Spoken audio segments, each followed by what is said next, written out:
praise and adoration to him as always. And I will, of course, should I say, unfailingly pray in the language of heaven. Some may misunderstand, some of them may try to misconstrue, but one thing is certain right now, in the presence of the Almighty God, Elohim, Adonai, El Shaddai in heaven, the angels are singing, worshiping, and praising the Most High with the very oldest language on the face of this very earth, the Igbo language. And that's how I'm going to pray.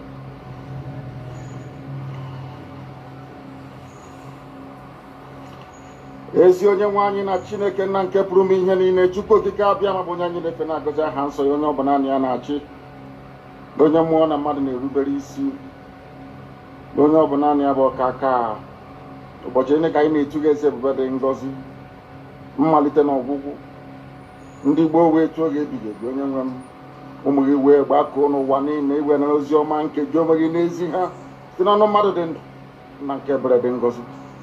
Anyị wee na-asị na onwe ihe ọbụla nke anyị nwe anyị bụ n'ihi na ọ bụ anụkpa ahụ sọsọ ka mmadụ dị ndụ bụ ofu ụbọchị anyị ga-anwụ, maka na okwu nsọ gị na-adịghị ma ruo mgbe ebighị, n'ihi na okwu gị niile ga-abịarịrị na mmezu. Ọ bịa nwere Biafra ga-eji wee bịa na mgbe nke anyị wee na-akpọkụ wee na-arịọ gị na-asị lekwa ude nke anyị na-asụ n'akwa nke anyị na-ebekọ metụta gị n'obi. Onye nwe m na Chineke nna nke igwe, biko dịka isi wee napụta ụmụ gị n'ọbụ n'Ijipt otu wee wezuga ụmụ gị bụ ndị Biafra mgbe ekwensu bụ zuru nke mmadụ dị ndụ kere, anyị wee na-aja gị mma, na-asị gị n'ime ọnọdụ anyị anyị ga-ekele ha nsọ gị, wee nye gị nsọpụrụ ụtọ na-eji ama mgbe niile, n'ihi na anyị nweghị iche ọzọ ewezuga gị, anyị nwe anyị anaghị efe arụsị. Ọbịa mere iji wee na-agọzi nsọgbụkwu anyị niile, ọbịa mere IPOB ji wee gbaa mgbọrọgwụ n'ụwa niile, anyị anaghị atụ egwu mmadụ dị ndụ, anyị wee na-eto gị eze ebube dị ngọzi, sị gị biko gbatara anyị ọsọ enyemaka, ọ bụ naanị gị bụ onye anyị na-efe nwanya bụ isi ala nye ka i wee napụta ndị gị n'ọbụ nke ekwensu.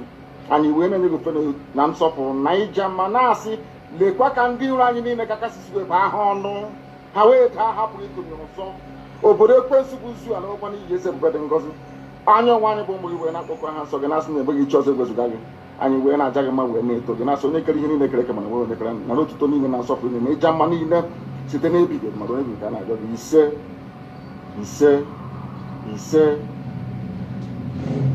Having handed over our proceedings to heaven, we must therefore proceed unfailingly and very speedily to preach this very gospel that we have been mandated to preach. Welcome, my amazing viewers. Thank you so much for joining me on my program once again. I appreciate you wherever you're connecting from. If you have not subscribed to my channel, please kindly subscribe to my channel. Click the notification bell so that you're notified each time I upload a video. You will be among the first to receive it.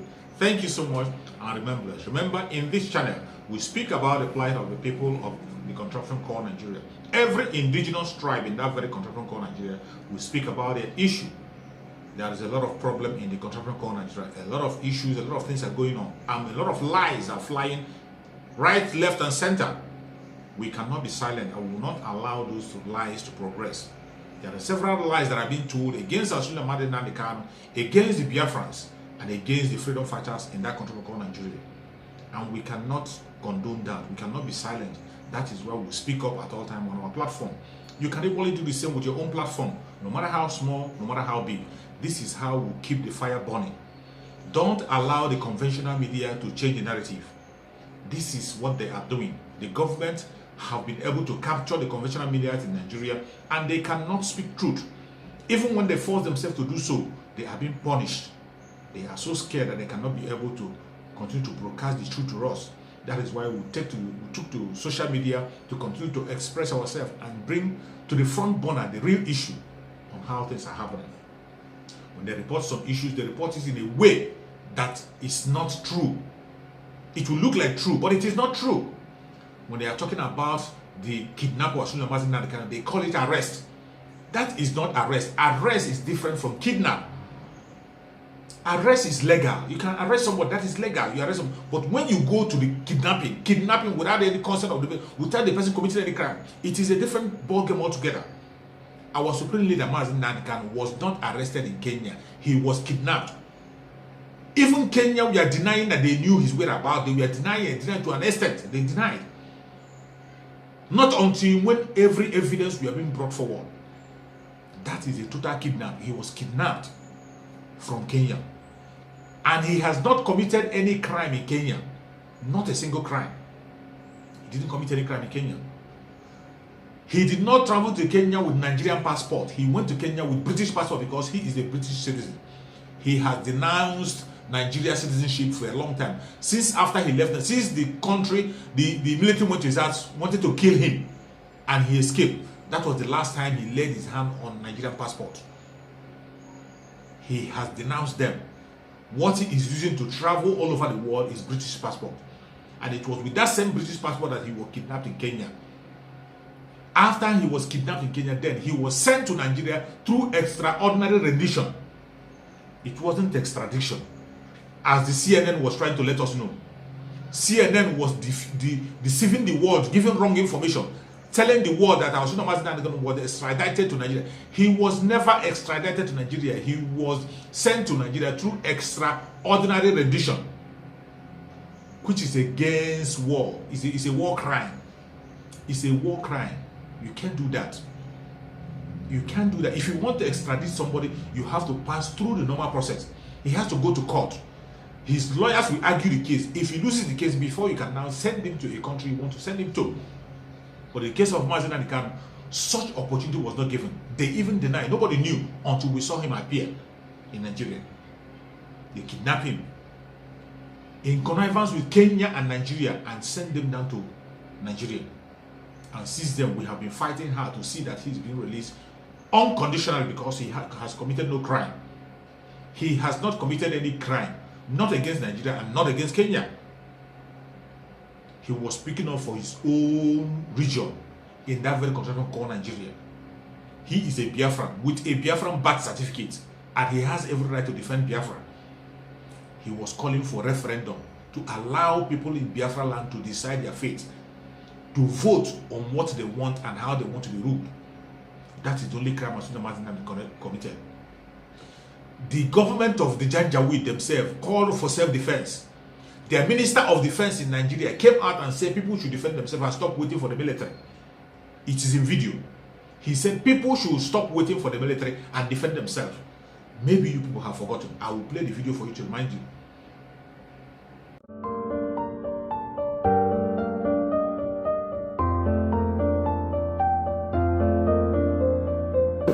Is it the responsibility of the military alone? It's the responsibility of everybody to keep alert and find safety when necessary. But we shouldn't be cowards. At times, the banditry will only come with about 3 rounds of ammunition. When they fire shot, everybody runs.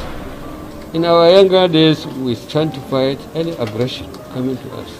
I don't know why people are running away from mano, things like that. They should stand and let these people know that even the villagers, they have the competence and capability to defend themselves. But our own duty is to ensure no Nigerian is hurt and we're capable of protecting the integrity of this nation. And we will continue to do it even though we are so stretched. Are you supporting the use of firearms by citizens? It's an issue where probably even in the developed countries, they are still debating on it, whether to continue or not. But I don't advise Nigeria to start using firearms for personal use. You see, not just him, so many other governors are still coming out, even up to today, talking about self-defense. Many governors in the northern part of Nigeria. This is a country where they said it is one country, it's supposed to be one nation. A certain part of the country is calling for self-defense. So they are the people who has the right to defend themselves. But some certain group of people in the southern part of Nigeria don't have right to defend themselves. So when we are talking about the self-defense, it was just for the north and not for the southern part of Nigeria. The southern part of Nigeria can go and die in the hand of the enemies. This is what is actually playing out. 2 different kinds of rule and laws playing out in the same country. Some people commit offense, they go free. Some commit offense, they are punished. Self-defense. People in the north can defend themselves by self-defense, but people in the southern part of Nigeria cannot defend themselves.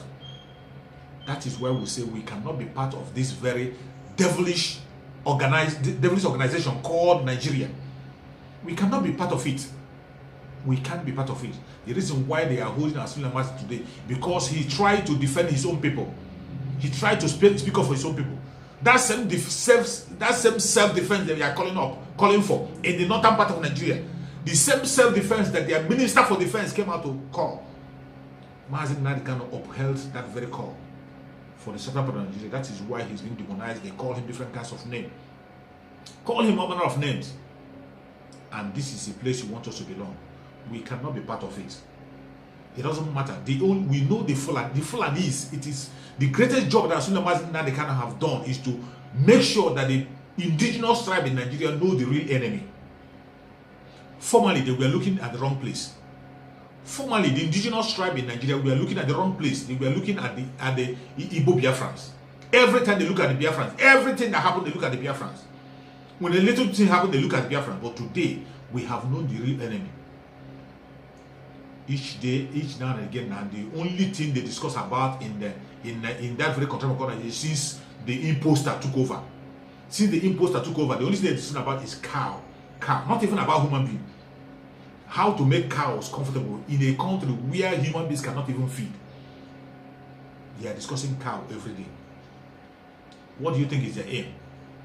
To grab your land and make sure they occupy it. Now you see the issue of open grazing. Just simple because the southern governors sluggishly came to ban open grazing in the southern part of Nigeria. It has become an issue that people are fighting against. Something they are supposed to embrace. In 21st century, go and ranch your cow. They don't want to do so. They don't want to do so. All they want is open grazing so that they can walk into any place, occupy the land, and live here.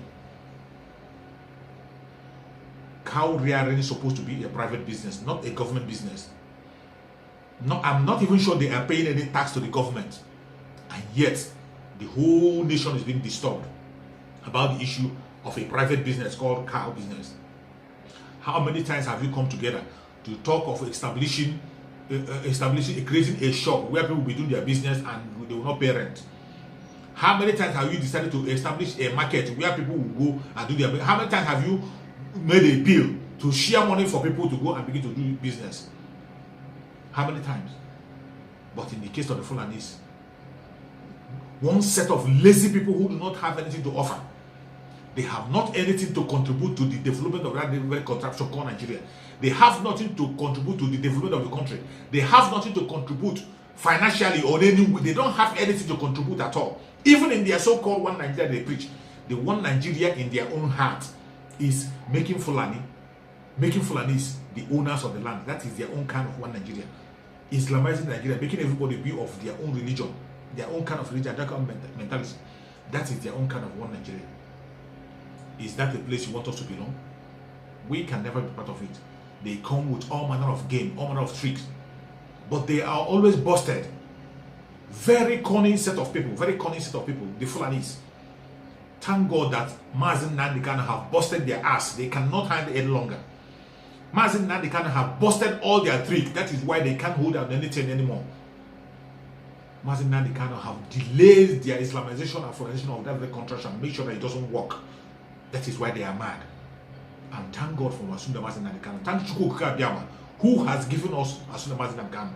In the name of Chukwu Abiyama, continue to be praised for giving us someone like Mazi Nnamdi Kanu. Since 2015, he took that time to be shouting and educate people. Everything he said is coming out to play today. It is playing out. It can't be hidden anymore. It can't be hidden. Everything is playing out. And today you can see what is going on in the contraption called Nigeria. Different kinds of game. They came with Ruga. We busted them. They ran away from Ruga. They came with livestock. We busted them. They ran away. They came with water side, whatever. We busted them. Now, even in the ranching that we're talking about now, they are trying to change the meaning of ranching. They are now trying to twist the meaning of ranching, just as they twisted the meaning of restructuring. They told you they don't know what restructuring is. That restructuring has thousands of meaning. Every English word that you use for the Janjaweed, they will always look for a meaning for it. Very trickish and cunning people. But today, they can no longer deceive anybody. Even in the ranching now, they are now changing, telling us the meaning of ranching. They want to create a different meaning for their own ranching. I will want you to watch this video. Watch it carefully from beginning to the end. Then you will see how cunning the Fulani Janjaweed are and what they are coming with. Even in the ranching that you are discussing, they are now trying to change the meaning of ranching. Still landing on the grabbing of land. Watch this video carefully from beginning to the end. Let me begin with Mr. Ngezama, because I get a sense that perhaps there's little understanding between both parties. So, I mean, and I'd like to know if you perhaps appreciate or understand the position of the governors. So you say that, well, they've not taken into consideration the plight of the pastoralists. And for the governors, they say, well, these laws essentially are meant to ensure that there's security, at least a law that defines the rules of engagement, rules of business, essentially. So it's meant to provide security, ensure some decorum or some order in the way the business is conducted, and of course have some form of ramifications when there are infractions. So do you understand or appreciate the position of the state governors? I mean, they are meant to be chief security officers in their state. They're essentially meant to be on top of any situation, and security has been a major issue, especially as a result of those conflicts we've seen between pastoralists and farmers. So I just want to know, do you fully appreciate the position of the state governors, the southern state governors, I should say? Well, long as they are doing it objectively, we'll have no cause to not to agree with them. But where behind the law is politics, it's not going to provide the solution required.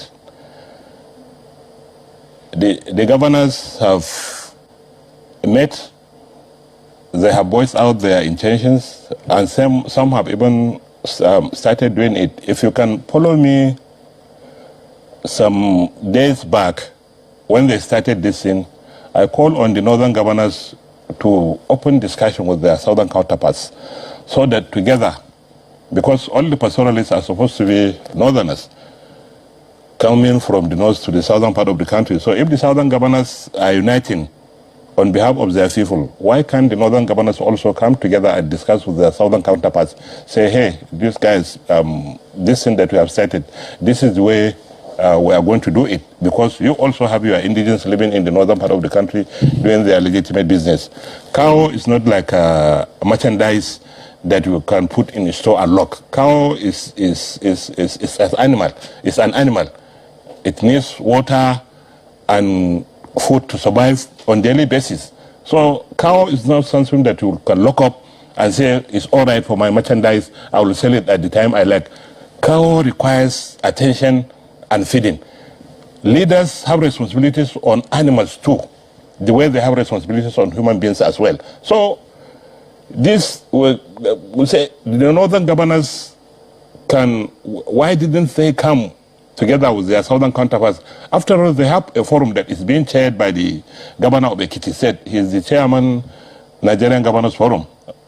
Why can't they, under this forum, try to sort out their things so that they could come with something common that can work for both farmers and herders across the country, something that will create peace once and for all, by understanding the plight and the system of trade of both farmers and herders.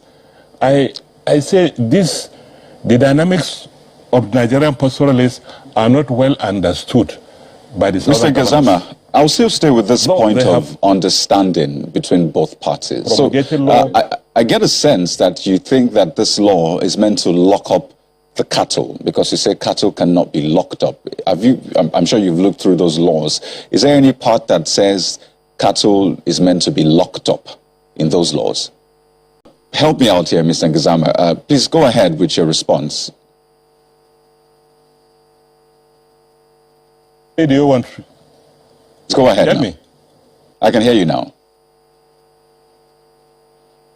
Okay, the question is understanding yet again, which I started with. You say that cattle cannot be locked up. I just want to be clear on that one. Is there any part in the laws across the states that says your cattle should be locked up?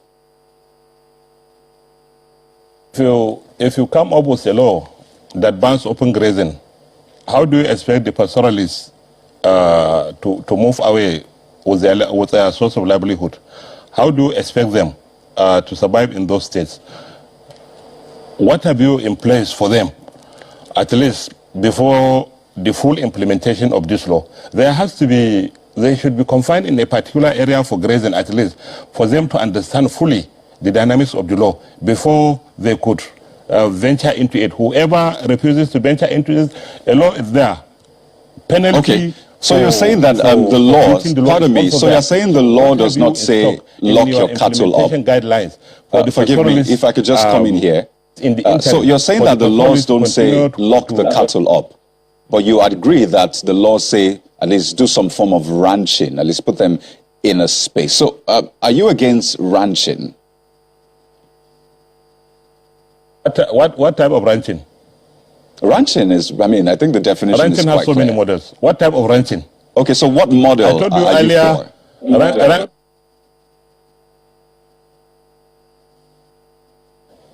Yeah, I can hear you. You say what? Yes, I said what model of ranching? How do you understand ranching? Models. There's the one that involves the owner getting land, providing his own pasture and water in that land, which is capital intensive. All the pastoralists we have in the country are smallholder farmers who cannot afford the capital intensive system of ranching. But I earlier on spoke about the New Zealand ranching model that involves the development of the entire forest for the pastoralists to continue to live in their local settings, but don't dare go out of that area that is confined as a ranch. Government can do that. Government can begin to even get revenue from this system. Let them convert their forests into these big ranches so that pastoralists will be paying some sort of amount to the government so that they will continue to stay in that forest doing their the only thing that they know. Then gradually, when they understand fully how the modern ranch can be done, then they can gradually begin to acquire their own land, move into the other system of ranching for them to have their land, their few cows that are productive against the ones that they have today. We have a cow that gives an output of 3 liters of milk at most against the ones that we have in the world that are giving 50 liters of milk per cow per day. They still maintain a cow that is weighing not more than 100 or 120 kilograms of weight against the ones that we have in the world that are weighing 500, 600 to 700 kilograms. That give more milk, that give more meat. If they know these things, they will definitely gradually venture into it. And this will solve their problem. They will not be moving. Their children will go to school. They will enjoy all the other social amenities like any other Nigerian. They will come over this. But this thing has to come as a process. You will not expect today there is a law, tomorrow stop rearing cattle. So where will they go to? What provision have you for them? In the interim, for them to understand the law, I think the laws are quite clear. It bans to understand the benefits. Okay, so I think essentially, maybe at the root of this for me, I think is understanding. Perhaps I might be wrong. And I think the laws are quite clear. The laws are banning open grazing, and that's having cattle on the roads, you know, in residential areas, as we have seen and we continue to see from time to time, and also to not have those cattle cross over into the farmlands of farmers, which has been a root cause of insecurity in a lot of areas. So I think the laws are quite clear on that, but the laws do not ban pastoralists from doing their business. It essentially tries to put up a framework. So from what you say, are you saying that pastoralists do not want to acquire land for ranching, for doing their business? They will given the right opportunity. I told you most of the pastoralists we have in the country are smallholder farmers. Those 200-300 cows that you see family moving with them belongs to the entire family. If it is going to be shared, nobody will get more than 50 cows as his own. So with 50 cows, how are you going to establish a ranch with 50 cows? It's something that you don't know how to do it. You are not educated on it. How are you going to do it? So all that we say, well, if the law is about stopping cows from encroaching into farms, from roaming the streets in the cities, it's very good. We're always against this type of things. But let them be confined to a particular area where they will be grazing their cows, not encroaching into people's farmlands. Let these southern governors understand the dynamics of these guys. Let them know that they are also Nigerians. They have their rights and privileges to be protected just like the farmers. Let there be a system that can create understanding what encroachment into farmlands is very wrong, because the farm to the farmer is dear, just like the cow is dear to the owner of the cow. So if you allow your cow to go and make destruction into somebody's farm, we're always against it. Where we get there. That is the people we are dealing with. That is why you have to be very careful. Be very careful, be smart like the serpent. Be smart, smart like the serpent. Be smart like the serpent. In any time you are discussing anything that has to do with the Janjaweed, they are the real enemy, and they are bent on taking land by force. Either they wipe us away or they do something else. That is their only mission. They have no mission. Their mission of their so-called One Nigeria is to make Nigeria an Islamic nation. That is the only thing One Nigeria means to them, and nothing else. They don't care about you. They don't care about me. That's their mission. You can see. You can see what they are changing the meaning of ranching. Ranching now have thousands of meaning and different kinds of ranching. Now they are choosing the one that is benefiting them. Still landing on the grabbing of land, that you must give them a land, an open land, free of charge, where they will be going to do whatever they want to do. Where they want to go and do anything they want to do. Every tribe have their own tradition. The Biafrans have our own tradition. The Oduduwas have their own tradition, which we never force on the federal government. We are pursuing it on our own and doing what we're supposed to do. If we all begin to demand in that form, if we all, the only people that are supposed to be listening to first, before any Fulanis, they are not even Nigerians. Why must we listen to Fulanis first? Why must we make every topic about the Fulanis? They are not even Nigerians. These people are foreigners. If there are people who has right to make demand in that country, it is either the Oduduwa or the Biafrans. And even the Biafrans, mostly Biafrans, after a civil war was imposed on Biafrans, they fought the civil war for 3 years. After the civil war, that same contraption came about and said that there is no victor, no vanquish. They talked about restructuring, rehabilitation, and the reconstruction. That's what they talked about, the 3R. Which one have they implemented? They did not restructure. They did not rehabilitate. They did not reconstruct. Nothing was done. They never reconstructed anything in the southeastern part of Nigeria. They did not rehabilitate anybody in the southern part of Nigeria into Nigeria. They did not rehabilitate us back. They didn't accept us back into Nigeria up to date. Since the civil war, they are still fighting it to date. It wasn't attended to. So, have the Biafrans begun to kill people because of that? The Biafrans have not opened fire, begin to kill everybody because they were not reintegrated into the country. They were not accepted into the country because they were not, their homeland was not reconstructed, because the people were not rehabilitated. We have not killed anybody. We have not bombed anybody. But for a foreigner from nowhere saying that because a land was not given to you to graze, you kill people in numbers and still killing, and boast of it, come to national television and boast of it, and all of us are watching. I think the time has come when every ethnic group in that very country should sit up their ass and do what is right. Fight and defend yourself the best way you can. As for Biafrans, thank God for Assuming Mazi Nnamdi Kanu has laid a foundation we are following, and no inch of Biafra land will be taken by any Janjaweed. It doesn't matter. You can take the governors, you can take the ministers, you can take whatever you want to take, but no inch of Biafra land will be taken by the Janjaweed. It's a promise. Chukwu Kabiama gave us the land, and Chukwu Kabiama will keep it for us. Nobody can take it away from us. It is time for you to fight for what is right. Speak up. Join your own region. If you're a Biafran, join Biafran. If you're a Oduduwa, join the Oduduwa. If you're from the Middle Belt, speak up with the Middle Belters. Join the Kogi State, join the Benue State governor, and fight as he's fighting. That is the only way we can survive. We cannot survive divided. Let us all unite. Speak in one voice and take that ability belong to us, because we have a common enemy, which is the Fulani. The Fulani is the common enemy who have come to kill, to steal, and to destroy. They have nothing to offer. They are so lazy that they have nothing to offer.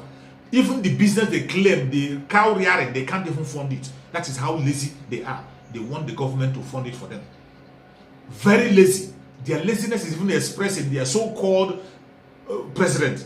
The late Mohammadu Buhari, while he was alive, had a 50 cow. For how many years? The 50 cow never increased till they brought him back again. Till they foolishly brought him back. There has never been any increase. He has never improved his life in any way. He has never gone to any school to improve himself. He has never written any book. That is how lazy the Janjaweed are. Buhari is a typical example of a Janjaweed. They want you to hand them everything free of charge. That is what they want. Everything free of charge. At the expense of and detriment of other people. We say no to that. It can no longer happen. We are going our separate ways. Referendum or nothing. Referendum, people will decide their fate, where they want to be, where they want to go at any given time. We cannot be part of this mess anymore. Biafrans are gone already. It doesn't matter what you do. It doesn't matter what you say. You will kill us. We will kill them. At the end of the day, Biafra will come. Oduduwa will emerge. Every indigenous tribe in that very country called Nigeria will be free. May Chukwu Okike bless our Fulani Mazi Nnamdi Kanu. May Chukwu Okike guide and protect our Fulani Mazi Nnamdi Kanu. May Chukwu Okike give our Fulani Mazi Nnamdi Kanu good health. Give him, make him strong, make him stronger than ever. May Chukwu Okike continue to give him revelations so that he can lead us to the promised land. And very, very soon, he is joining us stronger than ever. Thank you so much for watching wherever you are watching from. And remember, bless. Bye-bye. See you again on the next video.